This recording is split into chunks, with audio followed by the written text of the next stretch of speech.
नमस्कार, बहुत स्वागत। आप देख रहे हैं न्यूज़ 18 का डिजिटल प्लेटफॉर्म। मैं हूं आपके साथ ऋतु ज्ञानवानी।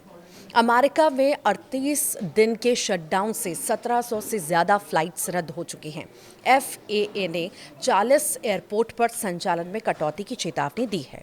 शटडाउन की वजह से सुरक्षा और वेतन संकट अब बढ़ चुका है। अमेरिका में शटडाउन का असर अब हवाई सेवाओं पर भी दिखने लगा है। अमेरिकी मीडिया के अनुसार 1000 से ज़्यादा फ्लाइट कैंसिल कर दी गई हैं।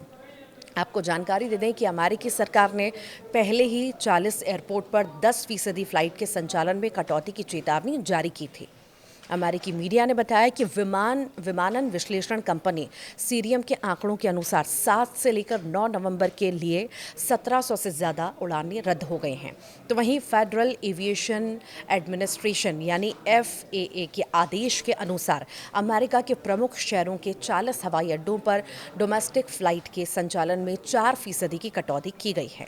जिन एयरपोर्ट की सेवाएं बाधित हुई हैं उनमें Atlanta, Denver, Newark, Chicago, Houston और लॉस एंजलिस सहित अन्य शामिल हैं।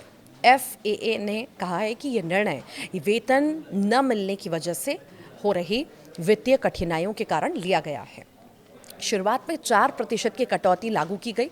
साथ ही चेतावनी दी गई कि अगर कांग्रेस किसी वित्तीय समझौते पर सहमत नहीं होती तो अगले सप्ताह कटौती को बढ़ाकर 10% किया जा सकता है।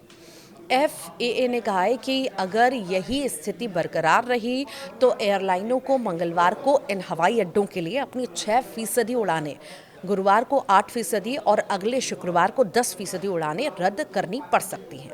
अमेरिका में शटडाउन को 38 दिन हो गए हैं और धीरे धीरे इसका असर भी दिखने लगा है। ये अब तक का सबसे लंबा शटडाउन है।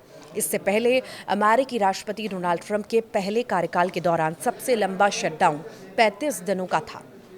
FAA ने इससे पहले बताया था कि शटडाउन के कारण क्या रहे। कर्मचारियों की कमी के बीच सुरक्षा मानकों को बनाए रखने के लिए कदम आवश्यक था। इस शटडाउन के कारण हजारों हवाई यातायात जो है नियंत्रक और परिवहन सुरक्षा प्रशासन यानी TSF के निरीक्षक बिना वेतन के काम कर रहे हैं। दूसरी ओर FAA प्रशासक ब्रायन बेडफोर्ड ने कहा है कि एजेंसी के आंकड़ों से कर्मचारियों में फ्लाइट के ऑपरेशन को लेकर तनाव और थकान महसूस की जा रही है। अगर इसे अनदेखा किया गया तो एयरलाइन प्रणाली की सुरक्षा खतरे में पड़ सकती है।